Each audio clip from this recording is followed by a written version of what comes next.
კახეთი, ივრის ზეგანი და ელიას მთა.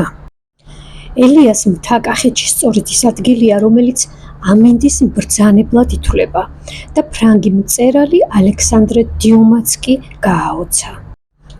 ქვით ნაშენი კლდის სვეტი, რომელიც თითქოს ცას წუდება, ელიას მთის წვერზე მდებარეობს და საუკუნეების განმავლობაში არაერთ ლეგენდასთანაა დაკავშირებული. ხალხური გადმოცემით სწორედ ამ კლდეზე განმარტოვდა ელია წინასწარმეტყველი, რომელსაც საკვებს ყურანი უზიდავდა, რის გამოც ეს ადგილი განსაკუთრებულად წმინდად მიიჩნეოდა.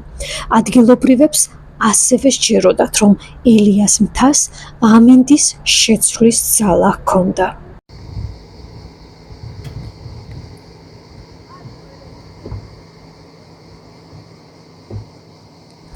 კლდის წვერზე აღმართულია მე-6 საუკუნეში აგებული წმინდა ილია თეზბიტელის სახელობის მონასტერი. კლდის სიმაღლე და მიუვალი მდებარეობა ბუნებრივ ციხესიმაგრესაც წარმოადგენდა.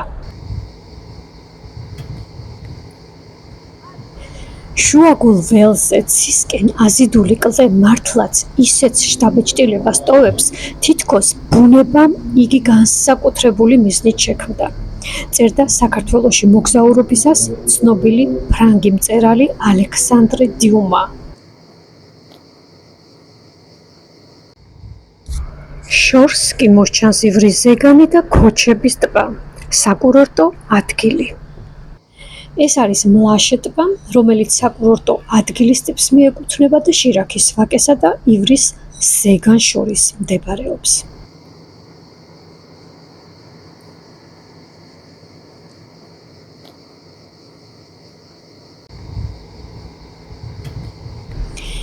დღეს ელიას მთა მხოლოდ ძეგლი არ არის. ეს არის ადგილი, სადაც უძველესი გადმოცემები, გამორჩეული ლანდშაფტი და ისტორია ერთ მთლიან სურათად ერთიანდება.